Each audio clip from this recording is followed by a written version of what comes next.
Namaste, I'm Kesenya. I'm your Astro Weather Girl. Thank you for joining me here at Guiding Star for this week's Astro Weather Report. I'm going to show you all about how the planets in the sky are going to affect your life this week. I want to welcome anybody who is new to my channel, and especially anyone who is new to astrology. If you want to learn how to understand your own chart and read your own chart so that you can follow along with all the interpretations that I'm giving here, if you want to know your rising sign, if you want to know where your moon is, what sign is it in, what sign is your Venus in, what sign is Jupiter in, if you want to know everything about your chart and being able to understand it, then pop along to my website, www.guidingstarAstrology.com, and go to the Learn Astrology page. There is a course there. It's only $30, and it will allow you to learn how to read your chart with free astrological software. So check that out if you're new to astrology and you want to be able to understand more of what everybody's talking about. Also, a lovely welcome to my old friends and subscribers who've been with me for years. It is so lovely to always meet with you here each week. Thank you for subscribing to my channel. And also, as always, a big welcome to my beautiful Patreon family members, Guiding Star family members. Mwah! A kiss for you each week. Thank you for joining me here at the Astro Weather Report. If you want to get the best out of this report that you possibly can, I would suggest watching this introduction that I do for about 20 minutes or so, and it will give you the astro weather as it's going to unfold as the week goes on and what that's going to mean generally for everybody. And then I usually take one of the astro weather pieces that are unfolding and I break it down for each sign and what it means for each sign. And to find out what it means for your sign, simply go to the comments section. Usually my gorgeous friend Kylie puts comments up, in the comments section, she puts up timestamps that if you tap on them, they'll take you directly to your sign. So the best way to get as much as you can out of this Astro Weather Report is to watch the introduction and then go to your sun sign or your moon sign or your rising sign, particularly your rising sign, and you will learn so much more about how these energies are applying to you personally this week. And now I'm so excited. I'm just dancing with joy because I have been preparing a webinar for ages. And finally, the time is right for me to launch this webinar for everybody. And this is the sequel, the follow-up webinar to my very first webinar that I ever did. So, if you ever have used that webinar or watched that webinar, it was my very first thing. I was perhaps a little bit shy or awkward about how I was presenting, but the information is very, very good in that webinar just the same. It was the astrology of many marriages, how to tell if you're going to be able to marry again or have a serious long-term committed relationship again if you've already had one.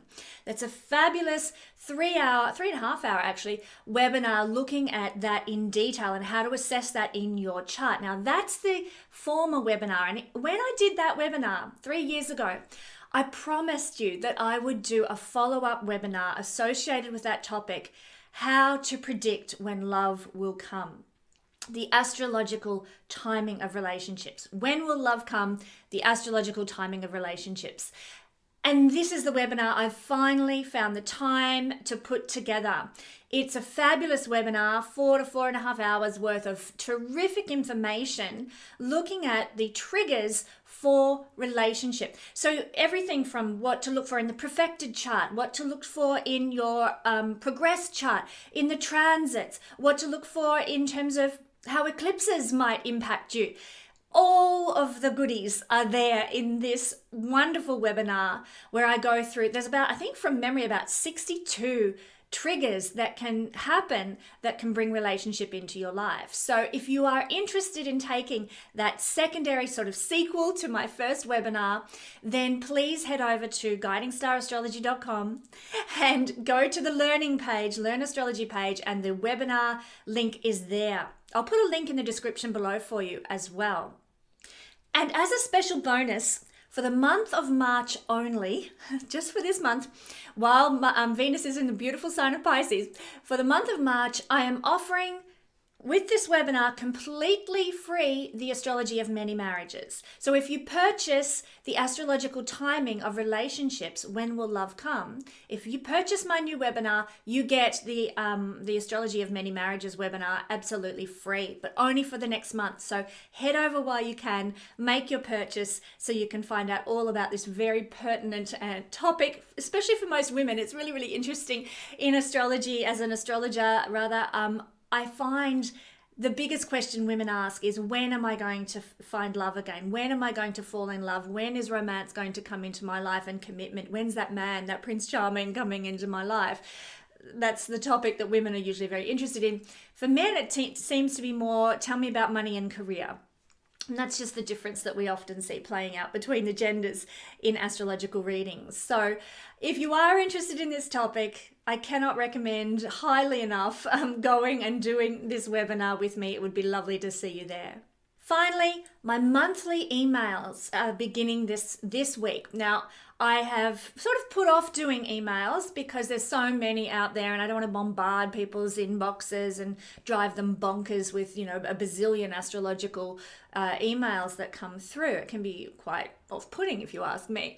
But I have been encouraged lately. People are asking for this and I've been listening. So it is time. I'm going to do a monthly email where I break down the astrological weather for the month ahead and share with you what's going on in the astral skies for a month in advance. So if you're interested in being part of my newsletter, well, if you're interested in being a newsletter recipient, then all you need to do is sign up to receive that at guidingstar-astrology.com. But enough about all the amazing things I'm offering to people who are interested in knowing more about astrology at my website. Let's look at this week's astro weather. So what is coming up? Well, I'm using Australian times here as well, just so people know. Usually the rest of the world is either sort of half a day to a day behind the date that I'm talking about here. So we are going to go through all the dates. I'm going to break down each of the dates and then I'll talk about each one specifically and what they mean. So what's happening this week? First of all, Virgo full moon. Now, I've got the moon sitting here at the final degrees of Virgo, but the full moon is kind of happening about here. And so we're having a full moon in Virgo occurring obviously between the sun and the moon, as all full moons do. This is happening on Saturday the 27th in Australia. Now, the next event that's occurring is the 4th of March, and this is a doozy actually. This is something I've been looking forward to happening. We're having good old Mars up here moving into the sign of Gemini, getting out of Taurus at last. And he's been making all sorts of havoc for us all in the sign of Taurus. So now he's moving into Gemini on the 4th of March. Then on the 5th of March, there's not actually a lot going on in the sky this week. So we've got this full moon, we've got Mars moving into Gemini. And then on the 5th of March, we've got a conjunction down here of Jupiter with Mercury. So this is going to be playing out this week at the latter end of the week as well, but it will be quite significant, especially for certain people who are who have Jupiter and Mercury ruling certain houses in their chart. So this is going to be quite, even though there's not a lot happening in the astral skies, it is still going to be quite an interesting week because we're still coming out of the Saturn-Uranus square that occurred last week. One of the interesting things you may have seen on the news that was the result of the Saturn-Uranus square was the standoff that's still going on, I might add, between Facebook and the Australian government. And this is, to me, like the perfect example of Saturn-Uranus square. The idea is with Saturn, it's hierarchy, governments, organizations, top-down structures trying to control from the top. That's the government in Australia versus Uranus. What is Uranus? It's the internet, it's interconnected systems, it's social connection, Facebook. And so these two have been squaring off this week. It's quite a complex issue. From what I understand, the government is demanding that Facebook pay a big slice of the pie that Facebook brings in for permission to use news. And Facebook's saying, screw you, Australian government, we're going to wipe the ability to even have news on our Facebook page so you don't even get a cut. And your people in Australia don't get the privilege of putting news stories on their Facebook feeds. So this is the standoff that's been happening. Personally, I mean, we all have a different perspective on this. I'm all for Facebook in this. Usually I'm like, big social media conglomerates, not so not so keen on their censorship and not so keen on their sort of semi-governance of people and control of people in a way. But in this instance, I'm all for it. But let's not go into the political reasons why I think that. Just suffice to say, it's very interesting to be watching Saturn and Uranus playing off in this way, and I'm very intrigued to see how it will all come about. Maybe you've been experiencing Saturn-Uranus tension in your life, and I spoke about that last week and how it might be displaying. So yeah, if you want to leave some comments in the comments, we're a community here. We love to hear what everybody's going through and learn from that experience. How have you felt Saturn-Uranus square affecting your life personally? So we're still seeing this playing out in the sky, Saturn-Uranus square, kind of still under the influence, but we're going to be having the full moon in Virgo that is occurring on the 27th, and that's going to be pretty much the predominant energy that is going to sit with us for the week ahead. Now, I have talked extensively about this at my Patreon community. If you want to join the Patreon community, just pop to the link below. But I talked about the mysticism involved with this full moon. I talk about the astronomy. I talk about the astrology of the effects, and I break it down for each sign, what you're going to feel and experience.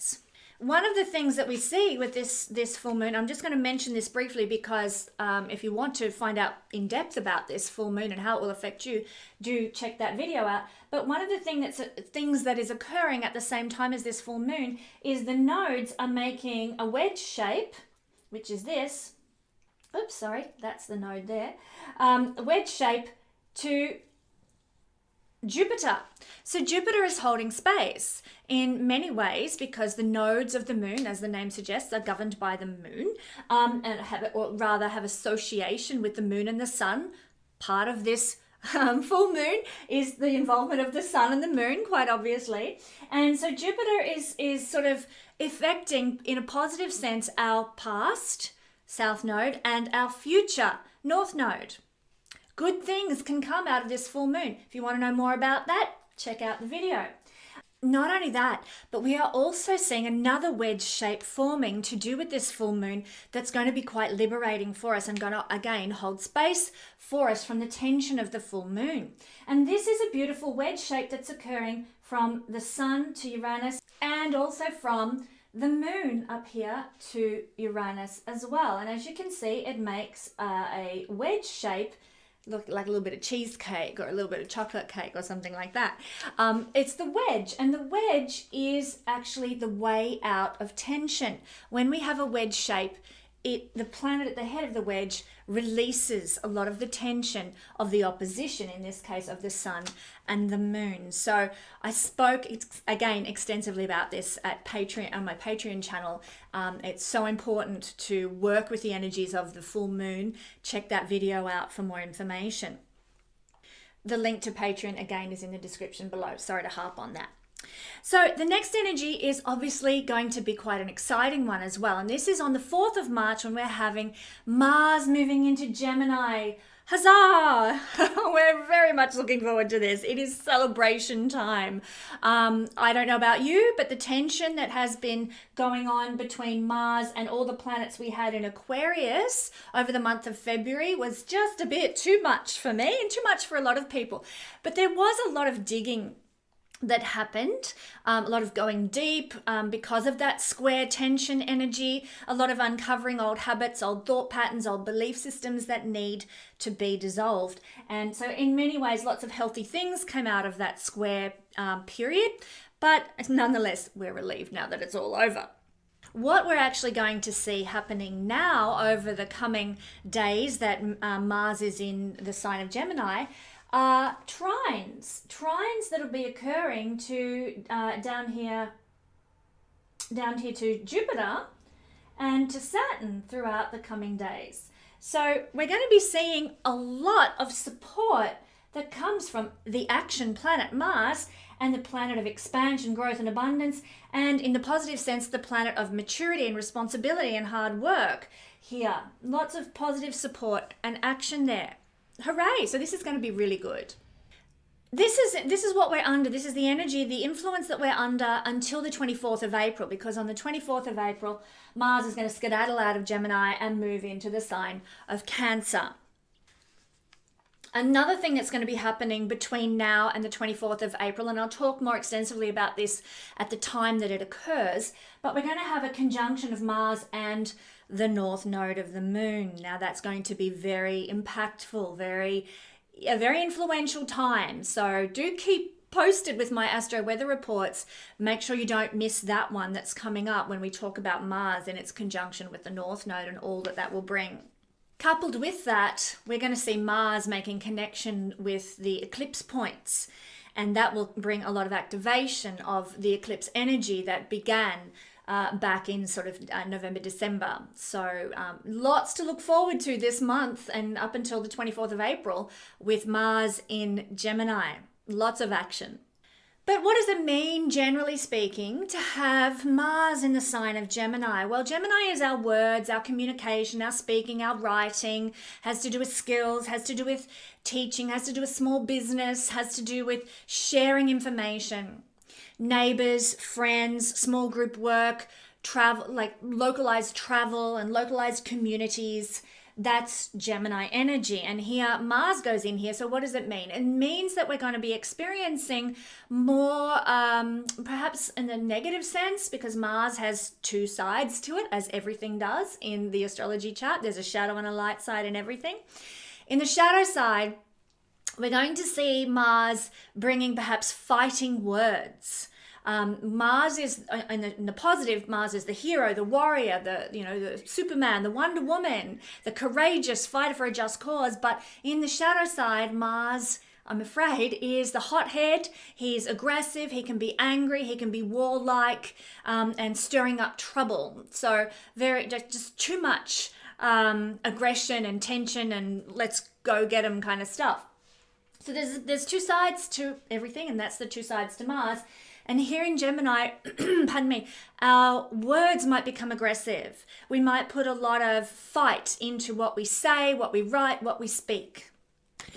Our social connections, Gemini, might become battlegrounds. Now, if we've had disagreements, for example, let's say the posts that people have been putting on Facebook and we don't like what somebody's been putting up there time and time again, well, this is the catalyst where we might come out and say, you need to, tone it down and stop being so this and yeah. We'll probably arc up a little bit now with our social connections, and it'll be more of a battleground in our social, like on social media. It'll be more of a battleground in terms of perhaps even our social circles one-to-one, like or group-wise. I'm meaning not on the internet. I'm meaning more of a battleground in person.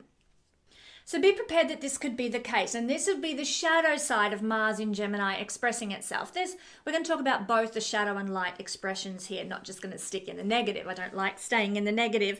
But the final thing, as I said, that like getting aggressive on social media might be a thing. There's also a restless energy because both of these indicators, Mars and Gemini, are very restless. Gemini likes to move around. It wants to, it wants to experiment. It likes a bit of exploration, but in a localized sense. Not I live in Australia and I'm going to go to Chile, and explore and the Chilean culture and what have you. It's not like that. It's like, I might go on a drive this afternoon and go to a town I've never been to before and have a cup of tea there and look around and see what shops they've got, and then I'll come home. I'm going to do some localized exploring. Mars is action, taking action, wanting to get going. Mars is all about physical movement. And so both of these signs have to do with movement and restlessness in a way. And so we're going to feel more restless now. We're going to want to move things around a bit. We're going to want to shake things up. We're going to want to get out and about. And that's a good thing. Maybe that needs to happen, especially, let's say, if you've been in lockdown in the Northern Hemisphere.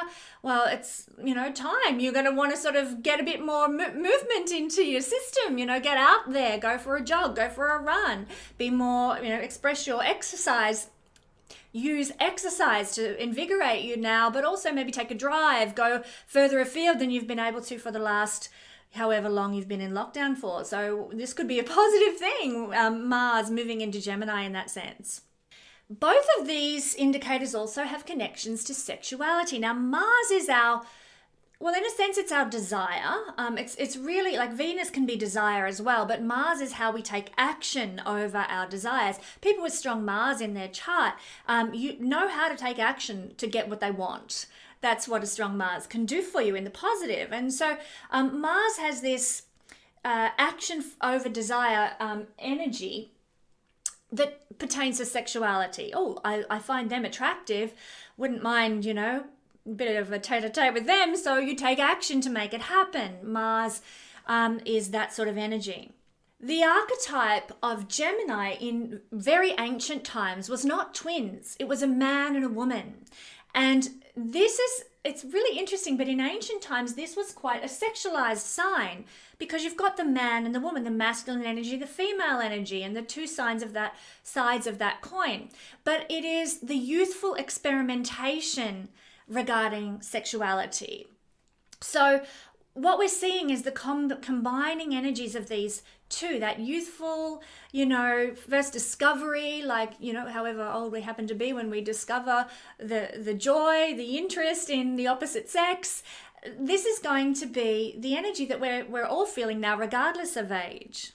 So there is a highly charged, sexualized energy for fun, for joy, for experimentation in those realms now, which is really, truly exciting. Now, I had quite a few comments last week from the religious far right about my discussion of sexuality. They're entitled to their opinion, but they're obviously totally missing the mark with where I come from when I talk about sexuality on my channel, which is usually from a perspective, I'm a middle-aged woman, and that's my perspective that I'm coming from, not as a 12-year-old girl or something like that. So please keep that in mind.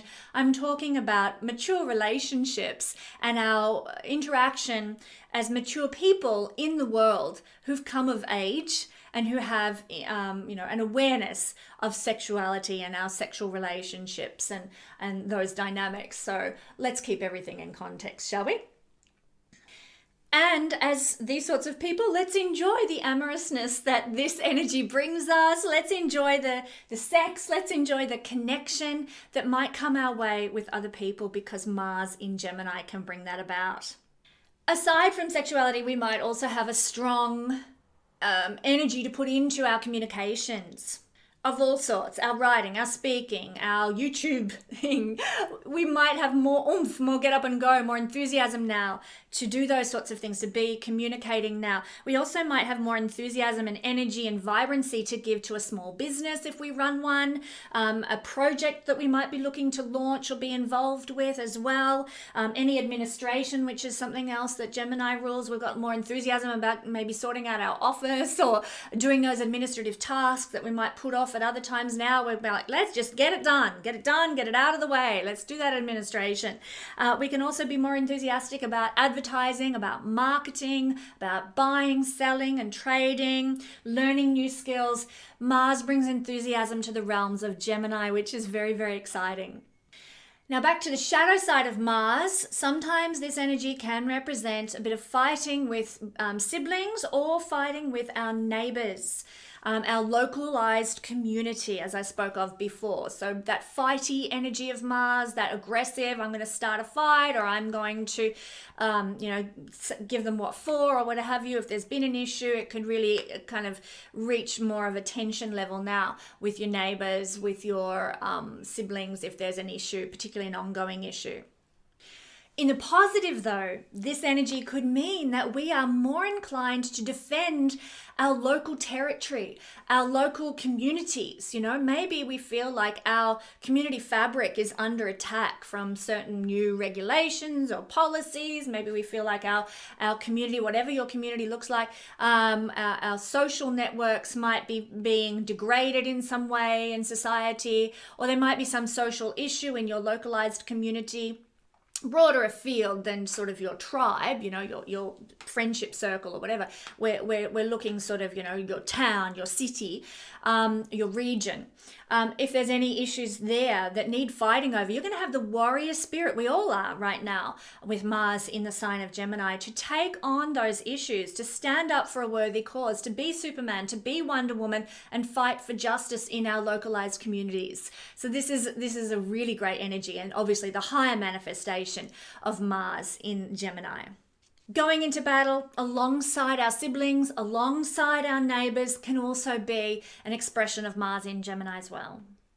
We do need to be careful of overthinking when Mars is in Gemini. Gemini is a thinking sign. It's an air sign, which is all about our mental activity. And I've got to say, Mars is not comfortable in Gemini. In the Friendship of the Planets, as an assessment tool, Mars does not like to be in the sign of Gemini, because Gemini is thinking, Mars is action. And they're not mixing in that way. Mars wants to get going, to make it happen.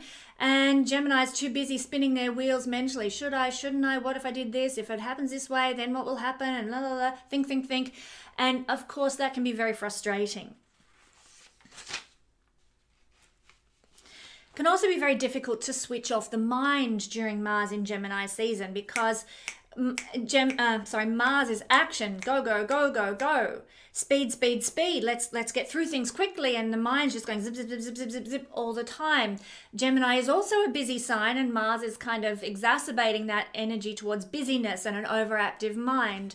So make sure you have strategies in your bag of tricks up until the 24th of April to sort of chillax the mind a bit, to ease that tension off, maybe diving into a good relaxing book or something, or taking a walk when the mind is buzzing, or whatever your strategies are to sort of ease mental tension. Might be meditation or yoga or something.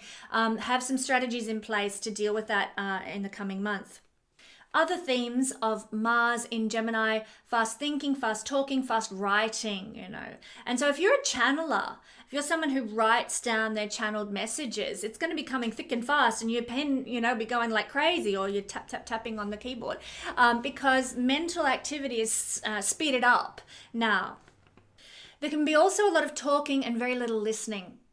And this is the energy of Mars. It's like, let me tell you about what I think, and blah, blah, blah, blah.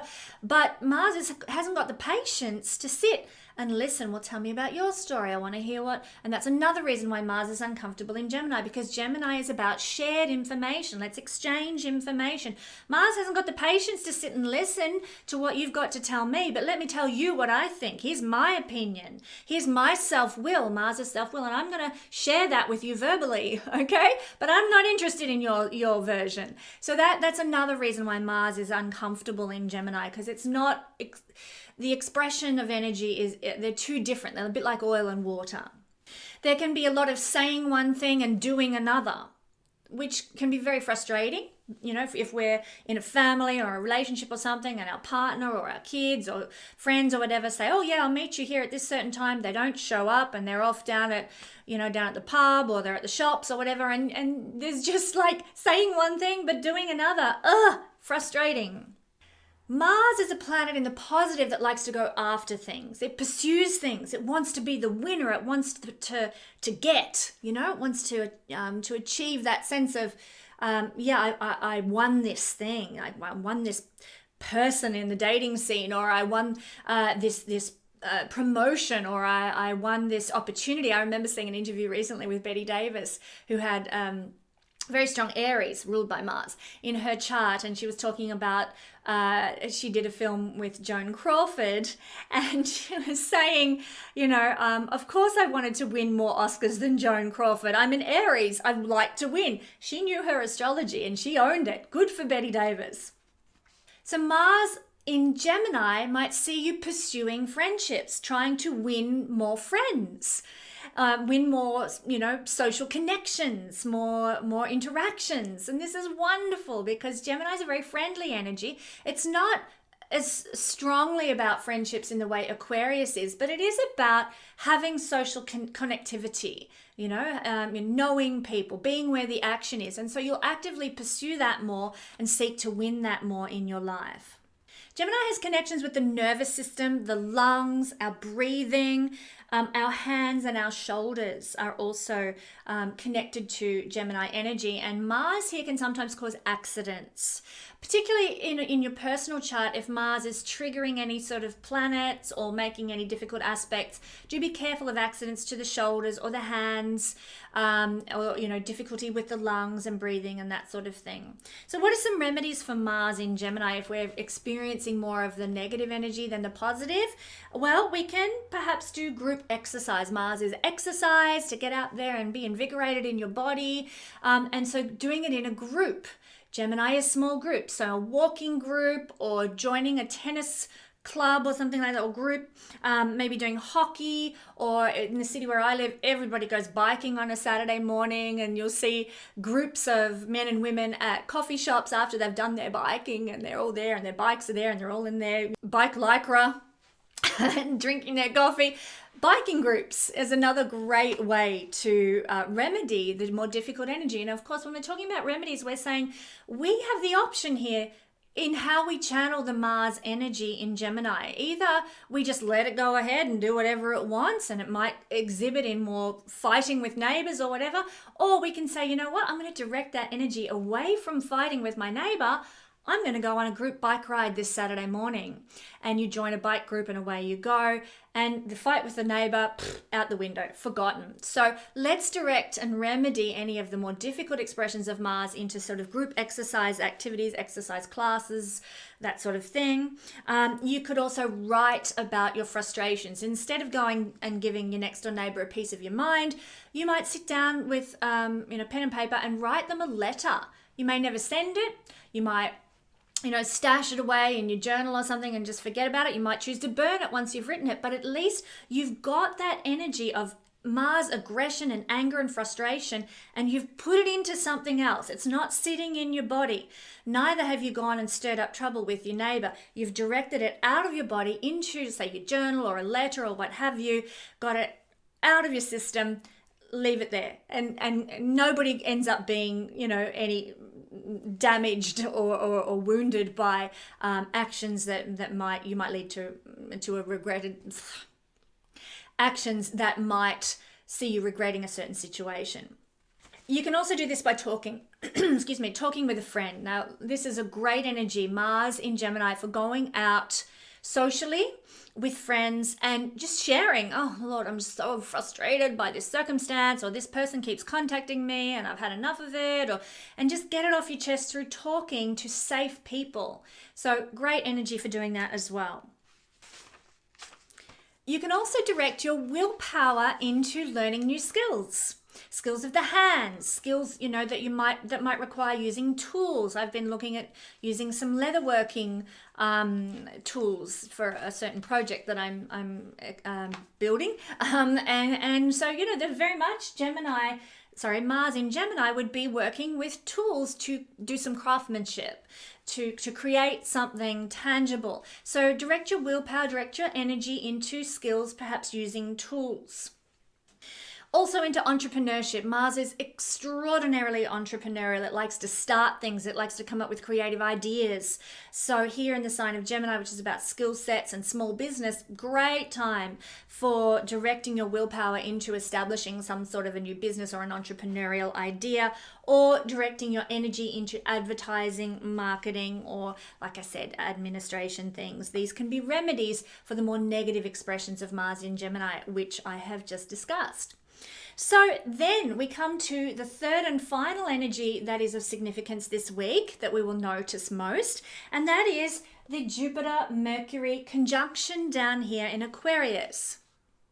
Hurrah, Mercury is moving direct, so this conjunction will be the last conjunction they make for roughly a year, and we're going to get the more positive manifestation now. We're going to get the full expression, the outward expression of Jupiter conjunct Mercury, which is great. Last time Jupiter and Mercury conjunct, not so long ago, Mercury was retrograding, and so a lot of Mercury's energy was internalized. Now it's just all out there. We're in forward momentum with Jupiter and Mercury now. So this is an energy for good news. It's an energy for receiving good news. You might get a letter, you might get an email, something comes through that lifts your spirits. It's an energy of positive thinking. Some blessing can come your way. Some sort of optimistic opportunity for forward momentum, depending on what Mercury rules in your personal chart. So lots of potential for expansion here. It's a fortunate time, especially for people who are running their own businesses, because Mercury rules the small business man and woman. It rules buying and selling. It rules trading. It rules advertising. It rules marketing. Jupiter is going to expand the effectiveness of that, the effectiveness of your campaign, the effectiveness of your small business, the popularity of your small business. Jupiter will go and blow it out of the water when Jupiter and Mercury make a conjunction. So this is exciting and fortunate for people like that in those situations. It's a very sociable energy as well. It's about having fun, going out and connecting, being, in joyful situations. Jupiter is our joy, and here with Mercury, which is also a fun and playful energy, Mercury. Here together, they're going to bring more fun and more joy socially into your life also. Very, very good. So if you need to go out for dinner, or, you're going on to some party or something, or you need to set up a party or whatever, make it on this date, and your people who come to the party will get, they'll get a buzz. They'll enjoy it so much more. Now, Pisces and Virgo rising people, depending on what's going on in your natal chart, it's entirely possible that you could meet someone if you're single, or that your relationship could be somehow beneficially enhanced through this particular conjunction. Because for Pisces and Virgo people, Jupiter and Mercury rule the house of self and the house of others. So this is a conjunction that could bring some momentum to your love life. Yay, very nice. But as I said, only if your chart happens to support this happening through other configurations, or other, say the eclipse affected you positively, or other sort of triggers. In fact, if you want to know what other, if you want to know what other triggers might be impacting you to meet a partner and have love come into your life, you need to go and take my webinar. Big plug there for my webinar again. You'll have a good feel for the big picture of your life right now, be able to see long range and yet handle all the small details as well that need to be taken care of in order to achieve that big picture vision. So great time for goal setting, even like short-term goals and long-term goals under this energy. Really, really good. And it's just a great day. Enjoy the 5th of March in Australia, and it might be the 4th in other parts of the world. So great day for just enjoying yourself, connecting, socializing, and seeing a lot of forward momentum in the positive. So now I want to go through all signs, and we're going to be looking at Mars in the sign of Gemini until the 24th of April. What is it going to mean for your sign? How is it going to impact you and play out for you? How about we begin with the good old sign of Gemini, where all the Mars action is going to be. Let's start there. So if you are Gemini, rising, sun or moon, I hope you've listened to the introduction. This piece will be specifically for you, Mars in Gemini, until the 24th of April. Don't forget also that I am selling my new webinar that has been long awaited for the last 3 years. People have been asking about this webinar. When will love come? The astrological timing of relationships. It is now for sale on my website. Links in the description below. And till the end of March, it will mean that you get free access to my other webinar, The Astrology of Many Marriages. So big bonus, lots to learn with Mars in Gemini, time for learning. Check that out. Okay, so Mars in Gemini means that you are going to be experiencing the energy of Mars in the first house until the 24th of April. You're going to feel more warrior-like, more like you can take on the fight that life is presenting you in a heroic way. Think Gal Gadot as Wonder Woman, or, you know, Superman, Spider-Man type energy. You can be the Marvel hero now, or the fighter, the knight in shining armor for your own life, the warrior for your own life now. You may find that there's a bit more fighting, more aggression, more contention present in your life, but you have what it takes to take it on and overcome it. You know, you've got that fighter spirit present now in you. You do need to be very careful, Gemini rising people, of starting arguments, starting fights, starting squabbles. You guys with Mars in the first house might feel sort of the buttons being pushed to do so, and be conscious of this. You know, knowledge is power. If you know, hey, I feel like I've got to go and get into a squabble with my neighbor, you can say, I know where this is coming from. This is Mars in Gemini. I'm going to go and write out my frustrations in my journal instead, you know.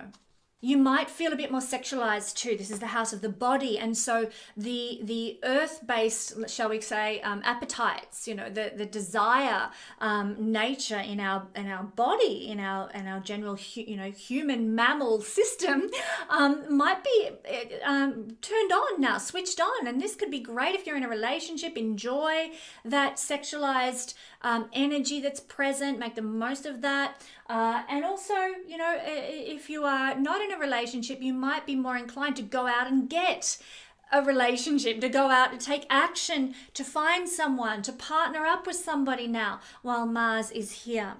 We also, this is the house of how we present to the world and our appearance, and you might find that you are more inclined now to be a little bit with how you're dressing, you know, to have the big low-cut cleavage, you know, be a bit more sexualized in your dressing, or wear the mini skirt, or if you're a guy, you know, you have the tight t-shirt that shows off those great biceps, you know. Let's not go down that road too far. But this is the energy for feeling more inclined to show off your stuff.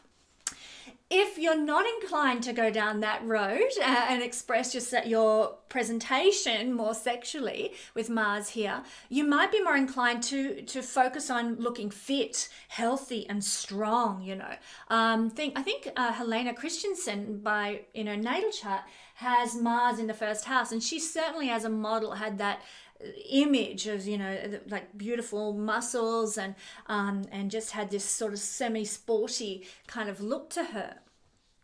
It's an energy where you might be also feeling a bit more reckless, you know, especially if you're driving. So do be careful if you're driving. You can be more inclined to take risks. You can, because, a lot of race car drivers have Mars in the first house. So you might feel like a race car driver out there on the freeway or what have you, but it can be quite dangerous in reality. So do be very, very careful. And that also goes for any sort of daredevil kind of things. You might be feeling, you know, because of this restless energy, more like being a daredevil and taking a risk.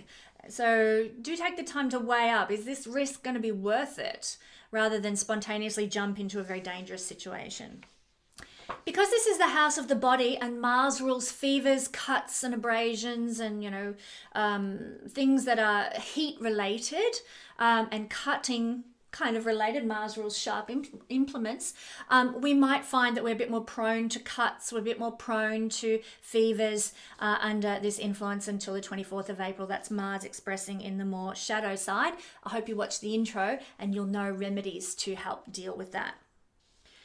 Now, Mars is the ruler of your 11th house and your 6th house, Gemini people. So this can indicate that there might be an influence in your life from powerful enemies under this particular month, but you'll also have powerful friends who will protect you. This is the house, Scorpio, of enemies, and Aries, ruled by Mars, is the house of friends. So, you know, if you're going through a tough time, if you're going through a court case in that sort of battle zone situation with a court experience while Mars is in your first house, turn to your friends for support, for, you know, taking that load off your shoulders by telling them all about it and expressing how you're feeling. But also they might come up with solutions and, you know, provide sort of powerful leverage for you if you're dealing with an enemy or a difficult situation. Now let's look at Gemini as the second house, and in this case that will mean we've got Taurus rising. So if you are Taurus rising or sun or moon people, this is for you. We're looking at Mars until the 24th of April in the sign of Gemini. I want to just point out too, guys, don't miss out on my brand new webinar, the sequel to the Astrology of Many Marriages webinar that I did like years ago. It was the first webinar I ever did. This one is a champion of a webinar. It is When Will Love Come? The astrological timing of relationships. You really want to catch this webinar. Don't miss out on it. It also, for the month of March only, it will mean you have free access to the original webinar about many marriages, which will be available to you as well. You get free access to that if you purchase the astrological timing of relationships. The link is in the description of below. For you Taurus rising people, Mars in the second house can actually be quite beneficial because you're going to have the energy and the enthusiasm and the drive and the entrepreneurship to go after resources, to go after money now, to pursue that actively. It means you're going to be quite ambitious at creating tangible wealth for yourself, tangible prosperity for yourself. And of course, Taurus likes those sorts of things, doesn't it? But it's about doing so through our own personal effort because Mars is a very independent planet. So it's about how can I create more wealth for myself? Not, is my boss going to give me a pay rise, but what can I do to bring more prosperity financially and materially into my life? Mars here can also mean you're going to get money quickly and spend it quickly, because both Gemini and Mars are quick, fast signs. So be careful of that as well. Be cautious also of get rich quick schemes during the next month or until the 24th of April, because, you might jump in quickly and then the money is down the tube quickly as well. Mars is an energy of breakthroughs and pioneering kind of energy. So you might come up with something unique and a sort of a pioneering approach to making money, creating resources, something innovative, something new. So, it's a startup kind of energy. So that's exciting. On the negative, though, you might find that this is the house of the voice and also of our family lineages. We might find that our voice, we have to fight for it to be heard. Quite literally, we're in a crowd and we're trying to speak up and no one's hearing us. We're trying to order that latte at Starbucks and everybody's yelling around us. And, quite literally, it might be hard for our voice to be heard. We have to fight for it to be heard. But also in a family dynamic, you might also have to fight for your opinion to get through to others as well in some way. I'd say there might also be an inclination towards self-sufficiency financially for you over the coming month as well until the 24th of April. When I say month, I'm actually looking at about 2 months, aren't we? But there is a tendency and a desire now towards being independent financially while Mars is here. And this is also the house of self-worth. You might find that your self-worth and sense of self-value for the next couple of months comes from your fitness, your beautiful muscles, or your sporty physique, or maybe your sense of self-value and self-worth comes from your sexuality, Mars-based things. It might come from your ability to overcome a crisis and come out the victor, to come out the winner in some situation. Your sense of self-worth and self-value might come from your ability to achieve wealth. You might also find, Taurus people, that for this couple of months, you just want to eat your food really quick and you're always on the rush with eating your food. There's no sitting down and doing the slow food movement here. It's like gobble, gobble, gobble. So this is the house of food, and Mars makes you want to deal with these things very quickly at a fast pace. Mars can also give power to the central appetites of the five senses, So, you might find that you're thirsty and hungry for more pleasure, more delight, more touch, taste, sight, sound, smell, experiences in life, and you will actively pursue those things more while Mars is in your second house. In the positive manifestation, the highest manifestation of Mars, we see that Mars can give us a lot of willpower. And so you might actually have a lot of willpower about some sort of diet or what the food that you eat. So if you need to start a diet, the next couple of months could be a good time to do so. You will have the willpower to abstain from the foods that aren't good for you. Even though you've got a drive, Mars in the lower manifestation, giving you a drive for those more sensual luxuries and pleasures and giving into the, human desires and what have you. That's the lower manifestation of Mars. The higher manifestation is to have the willpower and the discipline, like a good soldier, like a good warrior that Mars is, to say no to, the food that you shouldn't be eating on a particular health kick or diet or something. So that's what we're seeing when we have Mars in the second house in Gemini until the 24th of April. When we have Mars in the third house, that means Aries will be the sign that is rising on the horizon. So we're looking now at Aries, Sun, Moon, or rising signs. And for the next 2 months until the 24th of April, Mars is going to be down here in your third house. Before I get into that, though, I hope you watch the introduction to know what it means to have Mars in Gemini. And now we're going to talk about Mars in the third house, but I want to also let you know about my long-awaited webinar that people have been asking about for the last 3 years. This new webinar I'm releasing this week, and it is called When Will Love Come? The astrological timing of relationships. This is a great webinar. When I did my original webinar, The Astrology of Many Marriages, Will I Marry Again? That was the first webinar I ever did. I was a kind of nervous newcomer to presenting webinars and teaching astrology. So this is my latest one. So my presentation, I think, is far more advanced than what it was. But the information is fantastic too. I think there's 62 different triggers you can have to see relationship coming and how to know when it's time for you to experience love and relationship. Do check out this webinar. The link's in the description below. And just for the month of March, you will get free access to my original webinar, which was all about marrying or having committed relationships more than once in life. Will that be the case for you? So 2 webinars for the price of 1. Very exciting. Check it out. This energy of Mars in your third house until the 24th of April is going to bring for you a desire to speak more, to have your voice heard, to write more, to communicate more.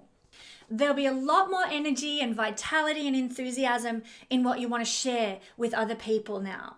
And you'll be very enthusiastic about sharing your point of view, your perspective, your ideas with the world.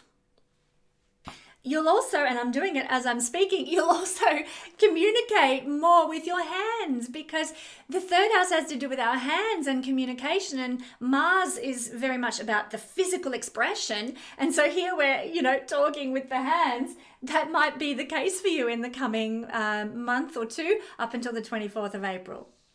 Mars is a very fast energy, and so you might want to get from place to place very fast. This is a house of short trips, short travels, and so you might be very, very keen to, I want to go from this city to that city, and you'll speed to get there. So watch out for speeding tickets, okay? Because you'll want to move fast. Okay, you might benefit from doing some sort of physical exercise that requires movement from one place to another. Bike riding, skiing, walking, those sorts of things could be very beneficial.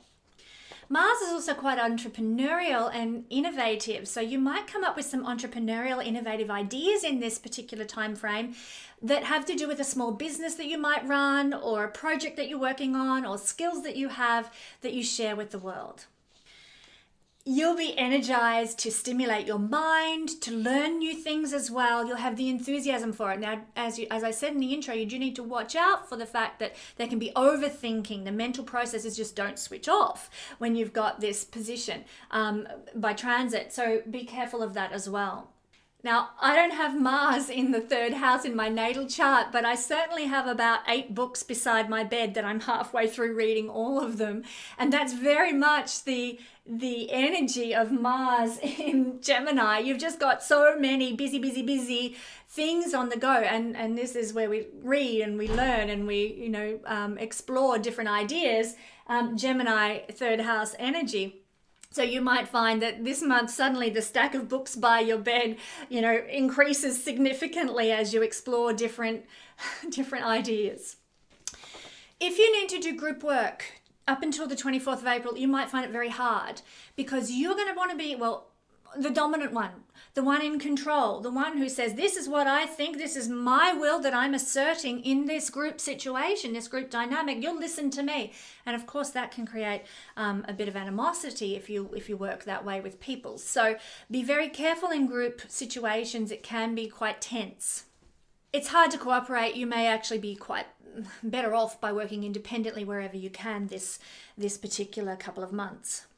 Blunt communication is not unheard of. When we have Mars in the third house here by transit, you might just sort of blurt things out or say things more without sort of thinking them through first. So just be conscious that that can happen for you guys as well for the next couple of months. And in the shadow side, this Gemini and the third house have the rulership of neighbors and siblings. And so be very, very careful about being blunt with siblings and neighbors, or being aggressive in your communication style with these people too. You might find that your daily surroundings are somewhat more competitive under this energy. Your home environment, not your domestic environment, that's more of a fourth house thing, but your localized community, maybe you start up a new business or something like that, and you realize, oh my God, there's like 50 other people doing my same business in this area. It's a lot more competitive than I thought it was going to be. And you discover that there's a lot more competition. Mars is competition regarding a small business, third house. But this is the second house from the second. And what that means is that it's the house of your self-made wealth. And you can find with Mars here that you are more driven to create your own self-made wealth now, to generate independent sources of income for you from your own skills, from your own abilities. So it can be a very beneficial placement if you're looking at establishing a new business or instigating some new business idea or something like that. It can be very beneficial. All right, so we're moving on now to Pisces rising or Pisces sun or Pisces moon people.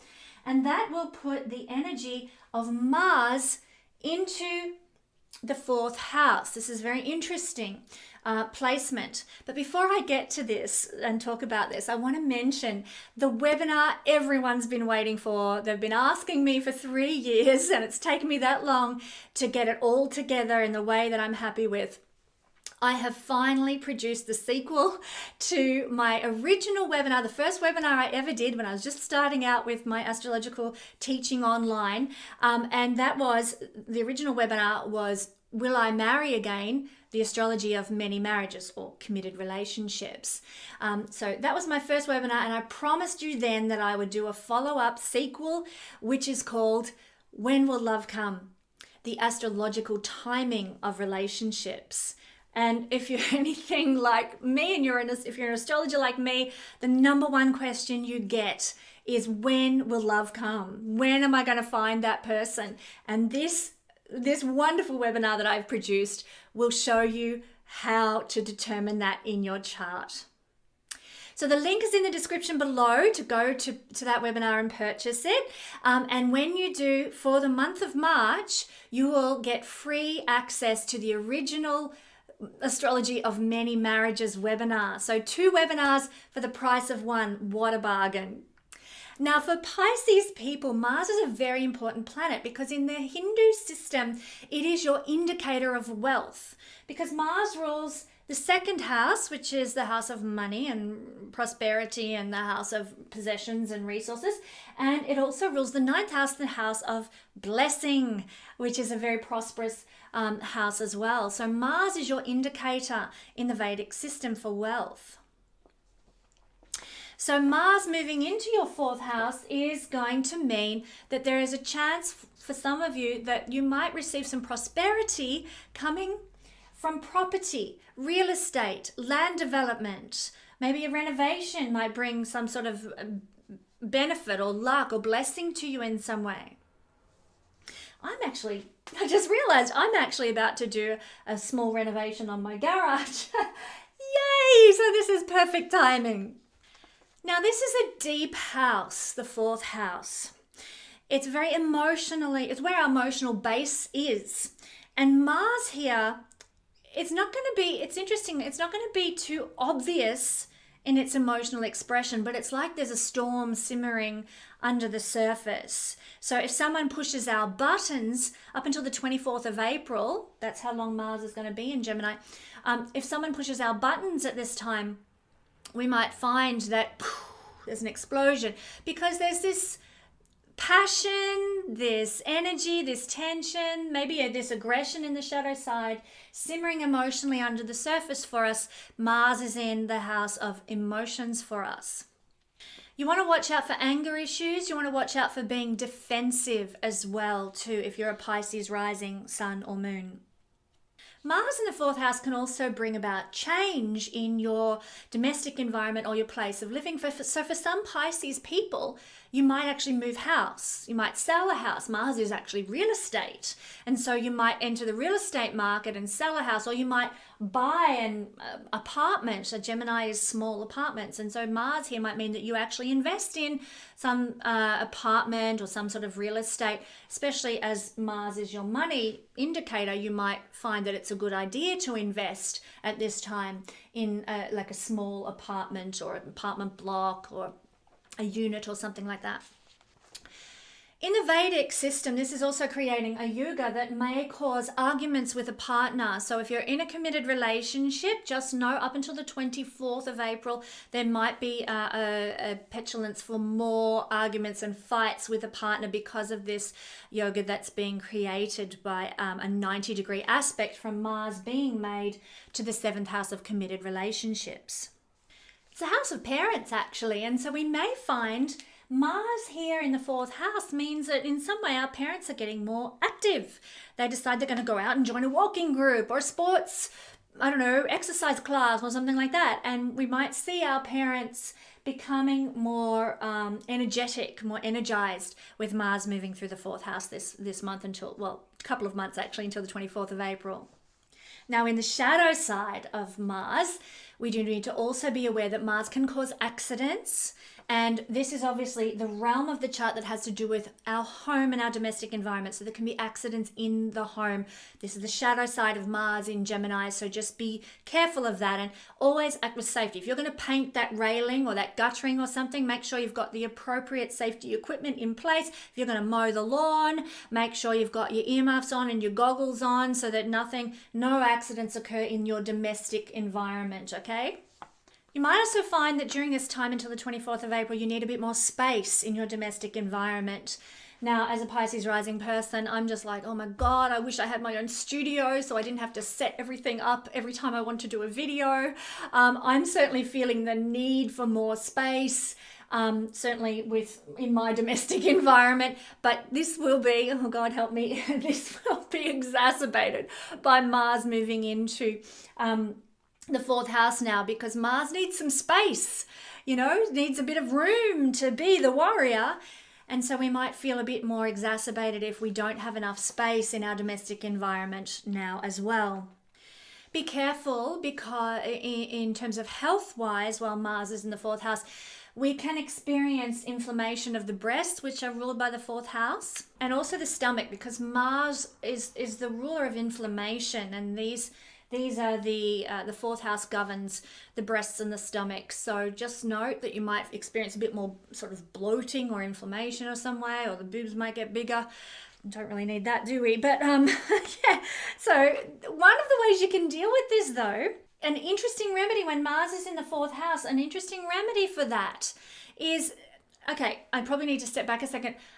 Stuffing down our emotions and feelings can be a cause of the body then reacting with inflammation while Mars is in the 4th house, okay? So be aware of, if you're stuffing down your emotions and your feelings in any way, then, inflammation of the boobs and the tummy. Be aware of that. So what is a way to remedy that happening? Well, Mars in the 4th house might mean that you actually take action, proactive steps to communicate, Gemini, with your family or whoever it happens to be in your immediate environment, your community, that is causing you to repress certain feelings and stuffing down emotions when they need to come out. I want to encourage you to let your emotions come out respectfully, but there may be very much a need for you to express rather than stuff down emotions, and that can actually help with tendency towards inflammation when Mars is in the 4th house. Just an interesting note there for all Pisces rising, sun or moon people. So if you are now Aquarius rising, sun or moon people, Mars in the sign of Gemini is going to be falling in your 5th house. But before we get to talking about Mars in the 5th house and what it means for you, I need to let you know I'm so excited about this, that for about 3 years, I have promised people that I will produce the sequel to my original first webinar that I ever did, which was Will I Marry Again? The Astrology of Many Marriages. How to determine from your chart whether you are inclined to have more than one significant relationship. That was the first webinar that I ever did online for people. And 3 years later, I have finally put together the sequel to that. This one is called When Will Love Come? The Astrological Timing of Relationships. You really want to catch this webinar. So it's a great webinar. There's about 62 different points that we cover in the 4.5 hours together that tell us about triggers for relationship entering our life. We look at progress charts, we look at eclipses, we look at transits, we look at perfections. We go through the whole lot. Vedic aspects, Western aspects, it's all there. Don't miss this terrific webinar. And for the month of March only, if you purchase the new webinar, which is in the link in the description below, if you purchase the new webinar, you will get free access to the original webinar about many marriages. So 2 webinars on 2 different topics for the price of one. You can't get better than that. Now, Mars in your 5th house, Aquarius people, is an awesome placement for Mars to be in. The 5th house is about having fun, expressing yourself, being an individual, your own self-expression to the world. And Mars is an individualized energy as well as very autonomous energy, and it wants to take action over something. So you're going to have a lot of enthusiasm now to put towards expressing yourself, having fun, knowing more joy, playing more, enjoying life. It's a wonderful energy. You'll be very amped up and enthused about putting more emphasis on your love life, on your dating life, on your romance life, which is fantastic. There's also a bit of a daredevil nature that comes with Mars in the 5th house too. So you'll have more courage to approach that person about going on a date. You'll have more enthusiasm to approach your partner about instigating a romantic tete-a-tete. Lots of fun for you guys. And if you listen to the intro, you'll know I spoke extensively about the sexuality of Gemini and the sexual expression of Gemini and Mars. So when these two are combining in the 5th house of the pleasure of sex, oh my goodness, you guys are going to have so much fun until the 24th of April while Mars is in your 5th house.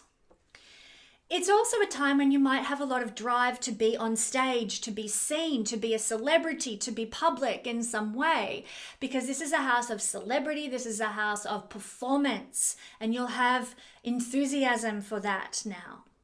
If you are looking to get pregnant though, this is not the best energy. Not that this is the house of falling pregnant, but it's the house of children. And this can sort of inhibit the dry energy of Mars here, can actually dry up that ability to have children. So just temporarily, this is not a permanent state of being. This is a transit of Mars through the 5th house, the sign of Gemini. So perhaps not the best time to look to have children. And for you guys, you might find that you are pulled to more not risky ventures, but risky situations in that, like, this is the house of gambling and Mars is a risk taker. Yep, I'm throwing caution to the wind. Put, $200 on black or whatever, you'll be, I've never gambled in my life, so I don't know if that's what people say or not. Forgive me if I've made a terrible faux pas there.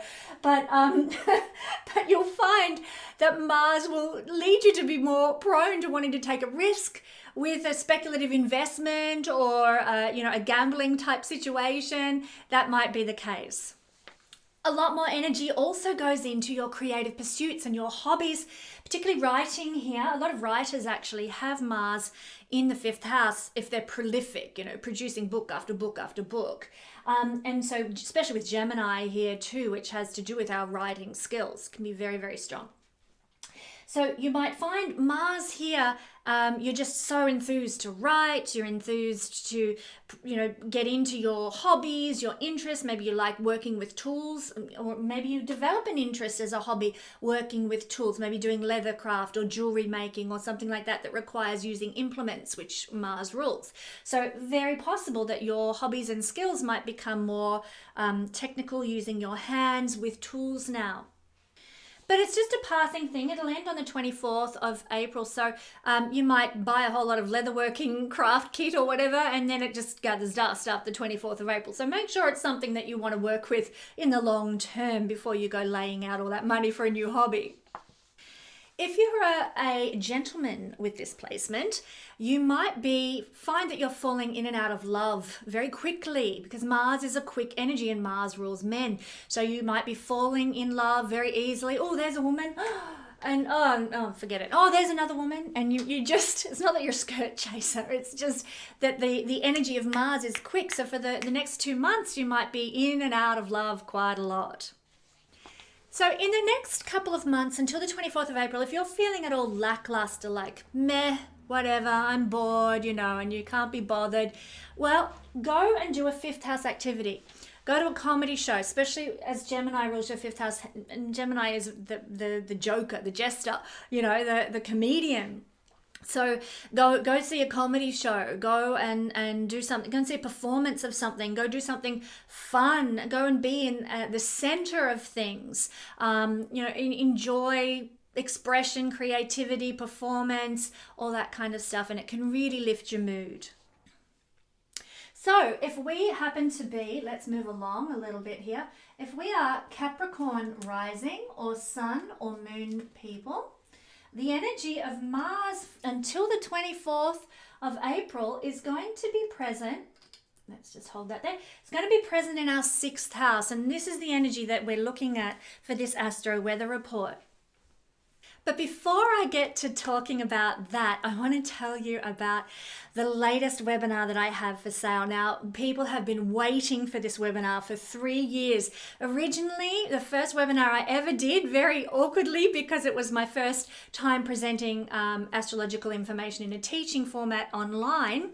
That was the Astrology of Many Marriages. Will I marry again? How to tell in your chart if you're going to have more than one committed relationship. That was the first webinar I ever did. And ever since then, I've been promising I would do a follow-up, a sequel to that, and I've done it. I've produced it. I'm so happy with this webinar, thrilled to be sharing it with you. It's called When Will Love Come? The Astrological Timing of Relationships. And this is the number one question that astrologers get asked from women is, when will love come? When is that, that guy or that girl, if you're that way inclined, coming into my life? And so this webinar will go through about 62 different triggers for that occurring in your life, looking at perfection charts, Western aspects, Vedic aspects, progress charts, transits, eclipses. It goes on and on. There is just so much to look at in this webinar. It's chock full of great information for you to be able to determine when love is coming into your life. Don't miss it. And for the month of March, you will also get, if you buy this webinar, you will also get the original webinar for free. So two webinars, two chunky astrological pieces of information for the price of one. Go to the link in the description below to get your copy before March is over. And so now we're looking at Mars moving through the sign of Gemini, your 6th house. This is a really interesting time for you until the 24th of April, because this is the house of conflict and Mars is a conflict planet. But you know something? This is a malefic house with a malefic planet in it. And when that occurs, it cancels out the malefic nature. So this can be a very positive time for overcoming problems, resolving disputes, resolving conflicts, dealing with enemies. You have the willpower, the drive, the determination, Mars energy now to put into putting those things to rest. So if you're in a conflict situation, if you're going through a court case, if you're in some sort of dealing with some sort of enemy, this could really benefit you this time until the 24th of April. But it's not an easy position. It means there's going to be conflict to be dealt with for the next 2 months or so, but you've got what it takes to deal with it. That's what this is telling us. So there could be conflicts with your employees. If you're an employer and you happen to be Capricorn rising, sun or moon, just know there might be a bit of tension with employees or aggression from employees, frustration with employees that you might experience. Now, this will be no stranger to Capricorn rising people, but Mars in your 6th house can make you more of a workaholic for the next 2 months. You might be more driven, just work. All you're thinking about is work. Gemini is where we can put a lot of our thoughts.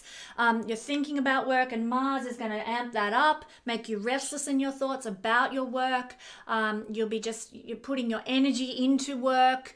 A lot of drive, a lot of enthusiasm, a lot of entrepreneurship, and a lot of creativity as well will be injected into your work life. So this can be very beneficial. Just beware of becoming that workaholic and maybe even burning yourself out. I have this position natally, actually, and I'm a total workaholic, insanely so, but I love it. There's reasons why I love it in my chart as well. But work-life balance is harder to achieve for me natally because it's here. But I want to encourage Capricorn rising, sun or moon people to look at ways to create work-life balance this month so you don't burn yourself out and end up a frazzled mess by the middle of April. It can be a really good influence if you are invested in conflict management, like working in conflict management situations, or if you're working in advocacy. Paul and Linda McCartney, I think, both had this placement, and they were very active for, or I don't know if Paul still is, but active for animal rights. This is the house of domestic animals usually. But here you might find that you are a great advocate for something, or a fighter for a just cause, or a warrior or a hero for some, humanitarian social justice kind of issue, or for people who are in poverty, or people who are unnecessarily suffering from sickness or lack of education. You can actually be sort of inspired now to be a warrior for those people up until the 24th of April. You might put a lot of attention into those fields. You can also be putting a lot of energy into alleviating debt in your life. This is the house of debt and poverty. You can be putting a lot of energy into fixing a health issue that you've got. Remember, this is the house not so much of the body, but of the health and well-being of the body. Disease, diet, exercise, daily routines are all seen from the 6th house. So this month, it's going to be very important to put some energy into taking care of the body and maintaining your health and well-being. So that might mean having, a good new exercise routine, implementing something like that, doing something that helps your muscles. Mars rules muscles. So starting a weights routine, or some sort of stretching or yoga or something like that that's good for your muscles can be beneficial now.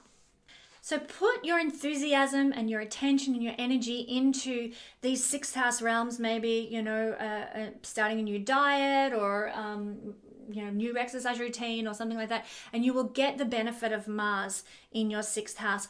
With regard to diet, because this is the house of diet, Mars is anything hot and spicy. So you might be wanting to try some hot and spicy foods. But I don't know, it all depends what you've got going on in your natal chart, whether or not this is going to be beneficial for you to have hot and spicy foods. So if you're feeling more inclined to eat more hot, more spicy kinds of foods, then just go with caution, because obviously I can't read everybody's charts and say, oh yeah, you should or you shouldn't. So go into that realm. If you're inclined to want to eat more hot, spicy foods, do so with caution, just to make sure that your body's not going to have an inflammatory reaction. Mars is inflammation, it's cuts, it's bruises, it's redness and heat. So just be careful if you're more inclined to have a diet with more hot, spicy foods during the upcoming couple of months.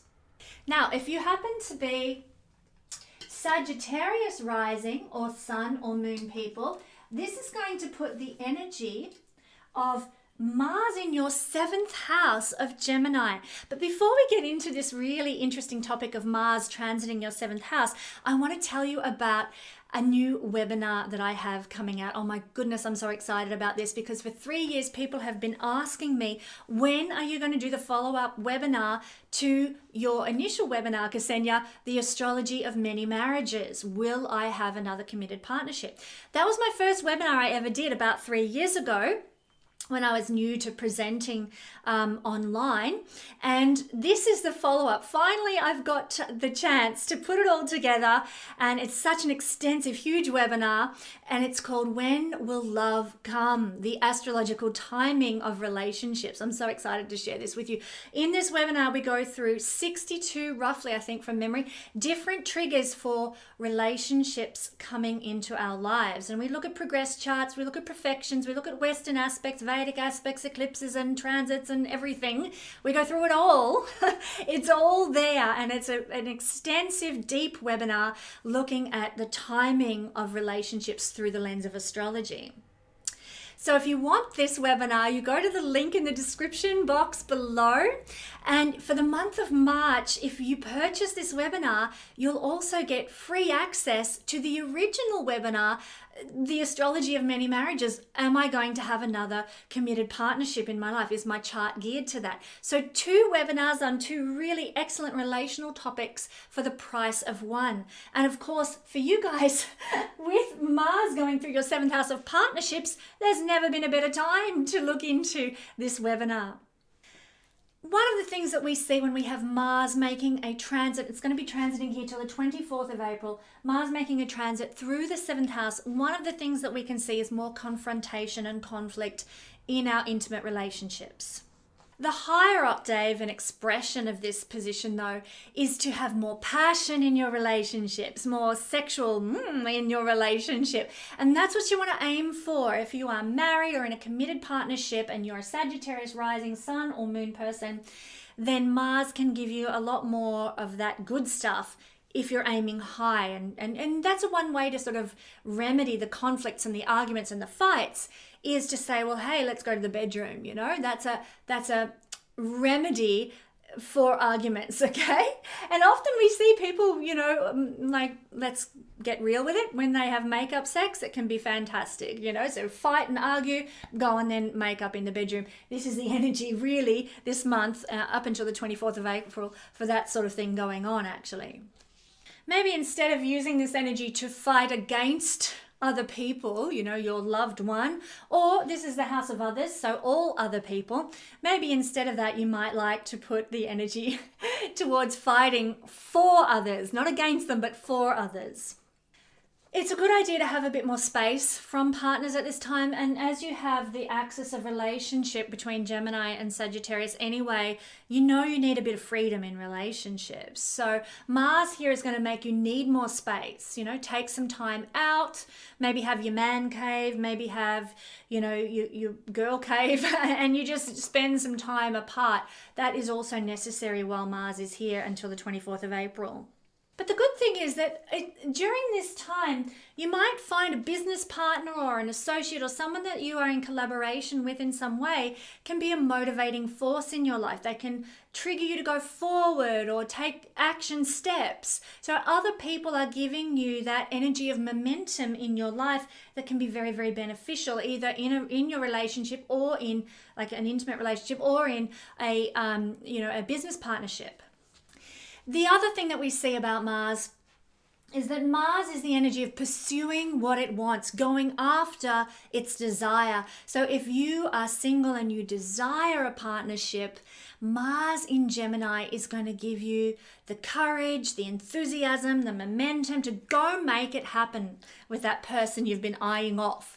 So it's a great energy whether you're in a relationship, if you want to create more passion in the relationship, but also if you're single, for taking action towards creating a committed relationship. So good in many, many realms when you have Mars here. Watch your communication, because we are in the sign of Gemini. Watch out for those arguments. Try and be more considerate, more patient, and you'll do so well under this energy. Now, if we are Scorpio rising, sun or moon people, we are seeing Mars fall in the 8th house of the chart. But before we get to discussing this really interesting energy, I want to tell you about my latest webinar. Oh my God, I'm so excited about it, because 3 years ago I produced a webinar titled Will I Marry Again? The Astrology of Many Marriages. How to tell by looking at your chart whether you're inclined to have more than one committed relationship. That was the first webinar that I ever did online. I've done other teaching things, but that was the first one I did online. And 3 years later, I've got much more confidence in my presentation, and I've also gathered all the information to present you with a really deep look at the astrological timing of relationships. I promised it to you 3 years ago. Finally, I'm going to deliver. Thank you for being patient. So this webinar is called When Will Love Come? The Astrological Timing of Relationships.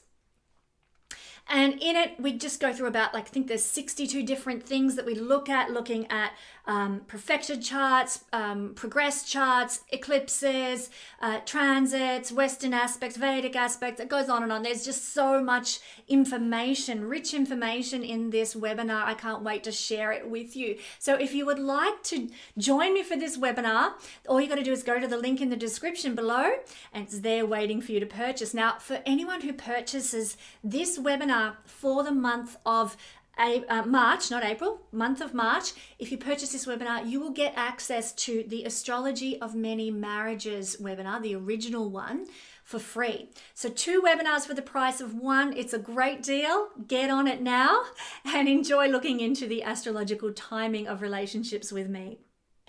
Well, Mars in the 8th house, what an interesting placement for you guys. It's very interesting, because this is the house of transformations and rebirthing. And of course, wherever Mars goes, he speeds things up, he makes things faster. So until the 24th of April, the transformations that you go through, the renewal, the rebirthing processes that you guys go through a lot of because you're Scorpio rising, life is full of those things for you. They're going to be speeded up now. They're going to happen quicker and faster, which could be very exciting. And maybe if you've been going through a difficult time, it might be just what you need to speed that up, to liberate you from maybe a rebirthing process in a quicker manner. And it's in these times of rebirthing and transformation, maybe even crisis experiences, that you're going to be able to fight now. You're going to have that warrior spirit that can get you through the difficulties more so than usual. You're going to have what it takes. The 8th house rules our chakra systems as well. So you may find that there is a great awakening now of that energy, that chakra energy, maybe even tantric energy with Mars here also. This is the house of sexuality. So Mars is making things happen quick with regard to the chakras, which are ruled by the 8th house, but it's a house of sexuality also. And Mars is a very sexualized planet. So, and of course, we talked in the intro, I hope you caught that, all about Gemini and its connection to sexuality too. So very sexual energy that's available to you, I think could take you to a great awakening very quickly of, like through tantric practices or sexual interactions that sort of awaken you very fast. Because this is a house of crisis, you will need to be careful of accidents. So act with caution, not saying go and wrap yourself in cotton wool, but be very careful about what you're doing. You Scorpio rising people can be kind of what we call edge walkers. You like those edgy experiences because it gives you that adrenaline rush, makes you feel alive. But you want to be very careful with Mars transiting through your 8th house until the 24th of April, because you can be more inclined to a crisis situation such as a Mars-based accident, cutting yourself or crashing or, falling over and breaking something. Mars is accidents in the house of crisis, so be very careful. This is the house also of other people's money and the mutual resources you share with a partner. So there could be fights. Mars is fights and arguments. There might be fights or arguments over a will, over a legacy that you're leaving, over an inheritance that you're receiving or choosing to leave. You might be fighting over how you're spending your money with your partner. Those sorts of things. Be forewarned and forearmed. The thing is, though, Mars is a winner. It wants to win. Where Mars goes, it is determined to come out on top. So you may win, but at what cost? So if you're fighting over money, you could come out the winner, bonus for that, but are you going to lose respect from your partner or love dynamic in a relationship or something because of that? So, tread with caution, even though you'll be probably quite inclined to take risks in that regard. So if we happen to be Libra rising, sun or moon people, well, the energy of Mars is falling in your 9th house, a great place for Libran people. But before I start to talk about that position for the next month, it's going to last until the 24th of April, let me tell you about my new webinar. Oh, I'm so excited about this. For the last 3 years, people have been asking me, Kesenya, when are you going to do your promised sequel to your original webinar? The original webinar I did, the first one I ever did, was the astrology of many marriages. Will I marry again? Does your chart indicate that you're going to have more than one significant relationship? That was the first webinar I ever did online. And now finally, I've had the time to put together the sequel, the follow-up. And this one is called When Will Love Come? The astrological timing of relationships. You Libran people are going to love this webinar because we look at about 62, I think there is from memory, different aspects that trigger relationship coming in. And we look at Vedic aspects, Western aspects. We look at progressions, perfected chart, eclipses. I mean, you name it. We look at everything to determine when love may come into our lives. Perfect. Now, I'm so excited about this webinar that for the next month, till the end of March, I'm offering 2 webinars for the price of one. If you buy When Will Love Come? The astrological timing of relationships, the link's in the description below to buy it, then you get free the original webinar, The Astrology of Many Marriages, but just for the month of March. So head on over, go to the link, check it all out. I've got all the details there. You are going to love this webinar, Libra rising people, and I look forward to joining you there. But now let's take a look at Mars moving through your 9th house.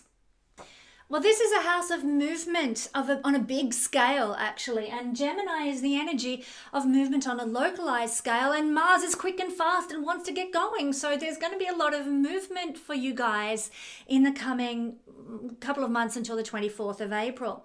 Very exciting. So, you might be moving house. You might be going on a holiday. You might be exploring, expanding your horizons in some way in a very quick, active way. Things could happen very fast for you now. And if you're feeling meh, bit lethargic, bit meh, ho-hum over the next couple of months, well, what you need to do is get yourself out of your comfort zone, go for a trip, go for a drive, go and explore, perhaps, immerse yourself in another country or a culture.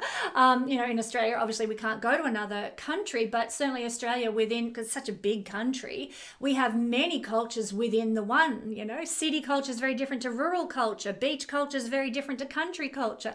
So, you name it, there's a lot of different cultures. Go and immerse yourself in a different cultural environment and it will help you overcome the doldrums while Mars is in the 9th house.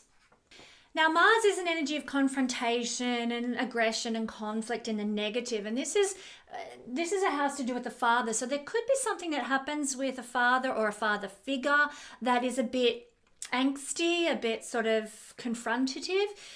Just be aware that might be the case. And if it happens, you'll know why it's happening. You'll be able to deal with it with more conscious awareness. And the 9th house is what gives our life meaning and purpose. So when we're having Mars moving through the house of meaning and purpose, we might find that we are more drawn to physical activity that helps us feel I don't know, empowered or purposeful, or that there's meaning, you know. So if we had this permanently in our chart, we would be, usually good sports people are seen with Mars in the 9th house, because being physically active and fit and what have you gives life a sense of meaning, a sense of purpose. This is a transiting Mars position, so it's not going to last as long, but that energy is still there. You will discover a sense of meaning and purpose and value for the next 2 months through doing some sort of physical exercise. The cool thing is that this is a house of opportunities that come to us, and so you might find that through doing sports, you meet people who are in the right place at the right time for just what you need in your life. So opportunities can come to you through doing Mars things, like maybe going and doing some martial arts, or going on a jog or something like that, being physically active. One interesting thing with this placement is this is the house of religion and beliefs. And you might become something of a fighter for religious beliefs, or a fighter against religious dogma with this placement. Now, just on this, I'm a Libra moon, and let me tell you, I have had so many people coming to me in the last couple of weeks saying, I'm breaking free from my religious brainwashing and my religious background. Kesenya, I know you've gone through something similar. Can you help me? Because I feel like I need a support group. And you know, I'm a Libra moon. It's entirely possible, like maybe I should be starting a support group for people who've been through that kind of crap. That would be a very Mars in the 9th house thing to do, to be a warrior, you know, to help people and to help myself, you know, fight against the brainwashing that comes with falsely based religious beliefs that actually drag us down in life. But don't get me started on that topic. I could talk all day. So maybe I'm being called to do something like that. You may be called to be a fighter for a worthy cause, to do with a belief system, to do with an ideology or something like that as well. In the most enjoyable sense, Mars is sexuality, and we talked in the intro, which I hope you caught, all about Gemini and its association with sexuality as well. And we can find during this transit that we are given opportunities for maybe a sexual liaison with somebody from a foreign culture. We might have, an interest in connecting with somebody in that way from a different background, lifestyle to our own on some level. And of course, Mars is action in the house of belief. This is a time until April the 24th where you're going to take action for your beliefs. You're going to put what you believe into physical action. You know, I think Angelina Jolie has this placement natally, and she has actively, pursued her belief in helping children and being, being an advocate for the rights of children and impoverished children and so on, and lots of other things as well. So she puts action into what she believes in. And for those of us with Libra rising sun or moon, we might find this is a month for getting involved in that kind of stuff as well, putting action into what we believe in. Now, if you are Virgo rising sun or moon, well, the energy of Mars moving into Gemini for you is going to be falling up here in your 10th house. Very exciting. But before I talk about Mars in the 10th house, I want to tell you about my latest webinar. Oh my God, I'm so excited about this. For 3 years, people have been asking me, Kesenya, when are you going to do the sequel, the follow-up to your Astrology of Many Marriages webinar? Because I promised you back then, 3 years ago, that I would produce a follow-up video, a follow-up teaching webinar session. So that was that original webinar, first one I ever did. I was probably not as confident in my presentation as I am now. The knowledge and wisdom in that video is good. But yeah, I've certainly come a long way since then. But it was all about knowing and being able to interpret in your chart whether you would have more than one marriage, more than one committed relationship in your life. This webinar, it's titled, When Will Love Come? The astrological timing of relationships. And in this webinar, we go through, I think there's about 62 different triggers for relationship coming in. And we look at perfected charts, we look at transits, we look at Western aspects, Vedic aspects, eclipses, progressions, and we look at it all. It's all there, and it's such a deep, rich webinar that I'm so excited to share. Now, the link's in the description below. And if you purchase this webinar before the end of March, you will get free access to the original webinar looking at many marriages. So 2 webinars for the price of 1. Can't get better than that. So Mars in the 10th house, you are going to have a tremendous energy to put towards your career right up until the 24th of April, when Mars will leave the sign of Gemini. This is a time, though, where you might not be satisfied in an ordinary job. You might feel like, I deserve more than this, I want more, I want to achieve more, and my ambition is heightened now. So that could trigger you to change careers or change jobs because you want to achieve more and you're sick of putting up with the same old, you're not going to take it anymore. So it can bring about a lot of change career-wise in that regard. This is not the time for sitting around on the couch. It's the time for making change and bringing more momentum into what you do for a living, but not just what you do for a living. It's the 10th house is it's what we do that's known in the world. It's our public reputation. The 10th house is also the legacy that we leave for those who come after us. You'll be more energized about what you're doing that's of value for people who follow on from you in the world. The 4th house, just so people know, the 4th house is the house of the legacy we receive from people who've gone before us. 10th house is the legacy we give. Of course, this is the house of our reputation too. So for the next 2 months or so, you might find that your public image, how people perceive you out in the world, or your reputation might become a bit more sexualized. I mean, a lot of sex symbols have Mars in the 10th. I think Elvis had this. Beyonce has this, known for their great sexuality. And so you, in a similar sense, of a more transiting nature though, not a permanent nature like Elvis and Beyonce had, but in a more transiting capacity, you might have a visible sexuality for the next couple of months until the 24th of April. And you might be known for, not anything sort of overt, but, maybe you go out dancing one night and you're dancing away and you're just moving so sexy that people are like, wow, did you see, wow, she's so hot and blah, blah, blah. So it's a momentary transiting experience of a reputation to do with being rather sexy. There you go. That could be fun. That's in a positive sense. Now, the shadow side of Mars is aggression and a sort of a hot-headed fighting kind of energy. And your reputation might have that tone to it. I think I'd rather be known for being sexy than I would for being a hothead. So be careful, how your actions are going to color your worldly reputation right now and, give rise to what you might become recognized for. Be conscious of that. This is the house of authority figures too, so you may find that authority figures are being somewhat provoking, angry, hot-headed now while Mars is moving through the house of authority figures.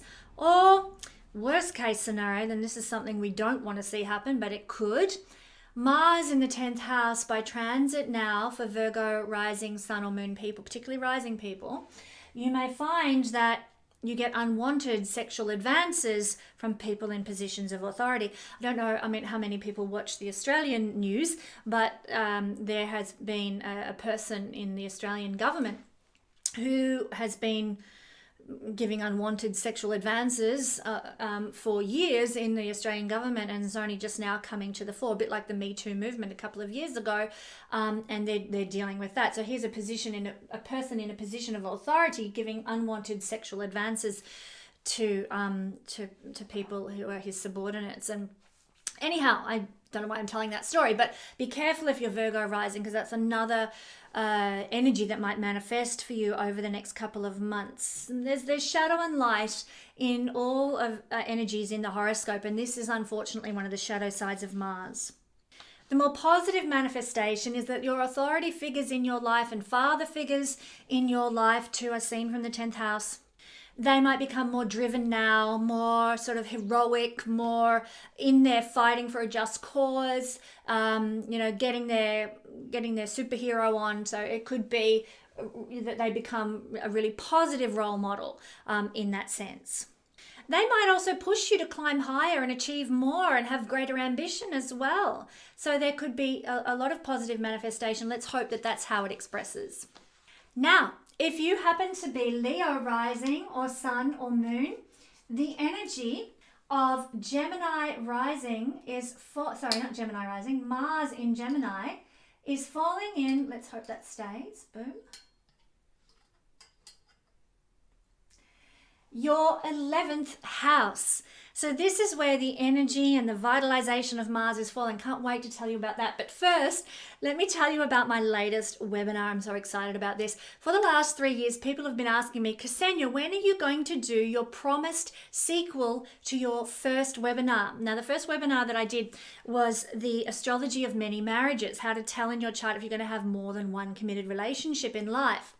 And at that time I said, oh, I think I'll produce a webinar for you guys all about the timing of relationships. Well, finally, 3 years later, I've got around to doing that. I found the time and the space to do that. And so I am releasing now my new webinar, When Will Love Come? The Astrological Timing of Relationships. At last. So I'm really excited about this webinar. It's a great webinar. We're going to, I think it's about 62 different indicators for relationship coming in. We look at Vedic aspects, Western aspects, progressions, transits. We look at eclipses, and the list goes on. There's so much substance in this 4.5 hour webinar that we look at. And if you purchase this webinar, and you can do so by going to the link in the description below, if you purchase this webinar before the end of March, you'll get free access to the original webinar, The Astrology of Many Marriages. So 2 webinars for the price of 1. You can't do better than that. Well, here you go, guys. You've got Mars transiting through the 11th house, and this is the house of gainfulness. You're going to have so much drive and energy to put into your gains and creating prosperity for yourself. And for the next 2 months, roughly until the 24th of April, you can actually achieve a very high level in life, because Mars is going to give you more ambition, more energy, more enthusiasm to put to this realm. For the next 2 months, this is a combination for making money, actually. And certainly you can do so through your friends, through your social groups, through your group involvements, and even humanitarian and not-for-profit activities can be very lucrative for you right now. Mars in the house of gains. Mars wants to pursue something and win something and achieve something, and in the house of gains you want to pursue, win and achieve success with your goals and dreams, and your friends can help you. People in high level social circles can help you now, and you really can generate a lot of momentum for yourself with goals and dreams right now that Mars is in this house of your horoscope. One thing you need to be careful of, though, is being overly competitive with your friends or in social situations, because Mars wants to win and come out on top and be the first. And of course, in the house of friendship, that can create some conflict and some animosity. So just tread with caution in that regard. But it's a really good social energy, especially in the sign of Gemini. So you can have a lot of fun with friends now. Mars can be quite playful, but in a more competitive sense. So it likes games where there's a chance to win or something. So you can go and have a hit of tennis or play some board games, whatever floats your boat, and get a lot of fun out of that.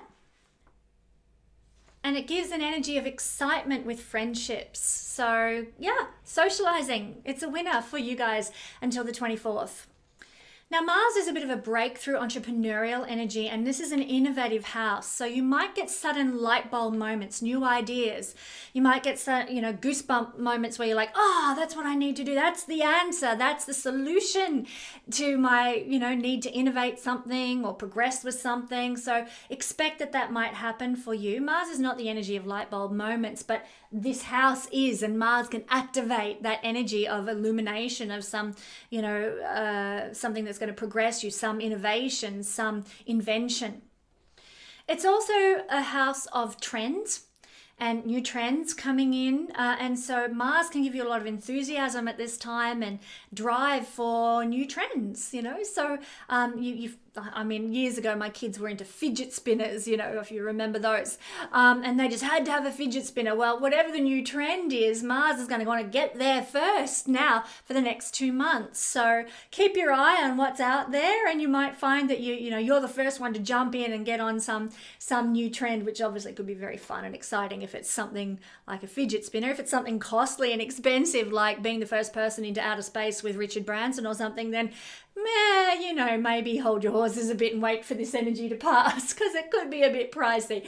But yeah, you're going to want to be first with some new trend, some new innovation. At least that's the energy that's going to be with you until the 24th of April. And now finally, thank you people, gorgeous Cancer people, for waiting. You guys are the final sign we're looking at today, and we are looking at the energy of Mars, which is falling in your 12th house. But before I talk about the energy of Mars transiting the 12th house, I want to tell you all about my new webinar. I'm so excited about this. 3 years ago, I produced a webinar called The Astrology of Many Marriages, Will I Marry Again? And it was a look at does my chart have a tendency or signs that I'm going to be in a relationship more than once, a committed partnership. It was a great webinar. It was my first one, so I was new to sort of presenting online, but the substance of that webinar was really, really good. I promised you at that time that I would do a follow-up webinar, and I've finally got around to doing it. And this follow-up webinar is entitled, When Will Love Come? The Astrological Timing of Relationships. How to tell when love is going to enter your life. We've all been waiting for this one. I know that if you're an astrologer, the number one question you will be asked by women is, when will love come? I get it asked all the time. I love exploring it in the chart. Don't think that I'm complaining about the fact that I get asked about it all the time. But this webinar is going to help you to research your own chart and determine, here it comes, or here's an opportunity. It's great. We look at all sorts of things. There's about 62 different themes that we uncover, and they include progressions, perfections. We look at transits. We look at Western aspects, Vedic aspects. We look at eclipses. I mean, the list goes on. It's a huge webinar, 4.5 hours worth of really solid information. And you can go to the link below in the description box, and it will take you to my website where you can purchase this webinar. And if you purchase this webinar before the end of March, you will get free access to the original webinar from 3 years ago, The Astrology of Many Marriages. So 2 webinars for the price of 1. You can't get better than that. And now let's take a look at Mars moving through the 12th house and what it means for you guys. Well, this is a house of things being behind the scenes. And with Gemini here, it's about talking. And Mars is going to activate that talking behind the scenes. You might find that you're being gossiped about over the next month until the 24th of April while Mars is in Gemini. You might sort of feel that or sense that, or just have a knowingness that people are talking about you for some reason, gossiping about you. Maybe for good. Some people get gossiped about for all the right reasons. Let's hope so. Mars is also the energy of the warrior and the hero. And here in the house of research and hidden things, you might be being something of a warrior and a hero by researching something, by uncovering something, by going deep with something. It's not about, Mars energy in the 12th house is not about being all up front with your warrior capacity and, getting in there and sticking it to the man and, that sort of thing. No. It's actually about fighting from behind the scenes, the strategic, because Mars is the strategist. And so it's about strategizing, the plan, rather than being on the attack. It's about researching the options when it's in the 12th house. So you might be doing that regarding your life. This is also the house of sleeping and our dream life. And Mars, if you listen to the intro when I talked about Mars in Gemini, it's a very restless energy. You might be tossing and turning in your sleep, moving a lot in your sleep, talking in your sleep.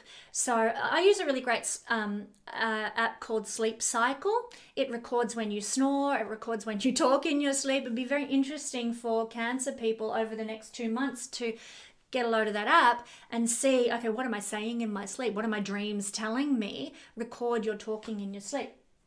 Mars is going to make you restless in that regard while he's in the 12th house. So if you're, have sleeping issues already, be forewarned and forearmed. Some people I know that with sleep apnea have sort of an oxygen mask while they sleep. Make sure you've got full oxygen tanks as you go into this period under this energy, if that's you. Maybe I sometimes wake up in the middle of the night and then can't get back to sleep because my brain is racing. That's because I have the 12th house lord with Mercury. Anyhow, one thing that you can do, one strategy that works for me is I will play, a Louise Hay talk on YouTube, or I will put on an old astrology reading, maybe that I've done for someone or that someone's done for me. And eventually the talking soothes me, just that steady talking voice sends me back into a state of sleep. So that could be a strategy that might work for you while the energy of restlessness is present in your 12th house of sleeping. One really fun thing is that this is the house of the pleasures that we experience in the bedroom, that private realm of our bedroom, So Mars here, which is a very sexual, desire-based energy in Gemini, and if you followed my introduction to this video, I talked all about Gemini and its sexuality. And Mars here can mean that in Gemini, that bed pleasures are on the cards for you. More fun in the bedroom, more pleasure, more playfulness. Mars and Gemini are both playful energies. So, Mars is to use tools, tools in the bedroom, like implements and toys and so on. Gemini has a connection with the toys. So why not have fun in the bedroom and use those extra things that can make it even more interesting. Mars and Gemini are both, as I've said, restless. So it's a good idea to channel the energy into the positive and use that restlessness to maybe go on meditative walks. And look, I was talking with a friend the other day, she's into bike riding, and she said it's my meditation to go for a bike ride. I totally get that. I used to do the same thing myself. But you can use sports that allow you to be in a state of peace or communion with the divine as your resource now while Mars is here until the 24th of April. Now, if you're feeling a bit meh, bit lackluster, a bit ho-hum, bored with life, well, the way to break out of that for the couple of months ahead of us is to go on a holiday. This is a house of holidays. If you want to break out of that meh experience, do 12th house things. Go to a yoga retreat, go to a day spa, have a break in some way, escape from ordinary reality in some manner, and it will help get you out of a rut while Mars is in the 12th house. Doing some spiritual work can also help break you out of a rut. And if you've been feeling like your spiritual life is a bit lackluster, a bit like, oh man, such a drag, I'm so over my old spiritual practices, Mars is going to stir that up now and give more invigoration to your spiritual life, which may be very welcome. This is the house of our dream life, as I said, and I mentioned being restless with our dreams before, but it's also an energy that can give us dreams that are Mars-based. Maybe we dream of being the superhero and flying around with a cape behind us or something like that. I mean, that used to be one of the daydreams I used to have when I was a kid. I used to think I was Superman. But, it could be other things as well. Mars might give you dreams of violence and war. Don't be surprised if that kind of thing comes up, those aggressive dreams of Mars. So, you might need to have some good recovery practices up your sleeve if you wake up in the middle of the night with your chest pounding because you've seen yourself in Nazi Germany or something like that. So be aware that that's the case, and you might like one recovery thing. I was telling a friend just this week, actually, very interestingly, that there's a book called Waking the Tiger, which talks about trauma recovery and the need to shake off trauma recovery. It's a whole theory. Check it out. It's really, really good. But that might be an option. You wake up in the middle of the night, you're suffering after having had really intense dreams, and you know how it goes, and you can just sort of maybe have a little shake and see if that helps you. Just one idea. And of course, because the energy is so sexualized, your dream life can have sexual overtones to it as well. You might have, those dreams when you wake up in the morning and you're like, I just don't want it to end. It's really good. You might be having those sorts of dreams, which could be, of course, be quite amusing and fun for you. So that's let's say that's the higher manifestation of Mars in the house of dreams. So that's the whip around the horoscope for this week. Is rather a long video because there's a lot to share with you. I hope this has been enlightening. Let's close with a prayer. Energy of love. We're so thankful to see the energy that's unfolding in the week ahead, and we're excited for what it might bring us and the change that is abounding now. We're grateful for the forward momentum that is now present with all planets going direct, and we just thank you for the opportunities that this will bring us. Help us to use those opportunities to create more love and blessing in the world. And so it is. Well, people, it's been lovely to join you this week. I look forward to catching you next week for the Astro Weather Report. Till then, scoot over to my website. Don't forget to purchase your copy of When Will Love Come? The Astrological Timing of Relationships.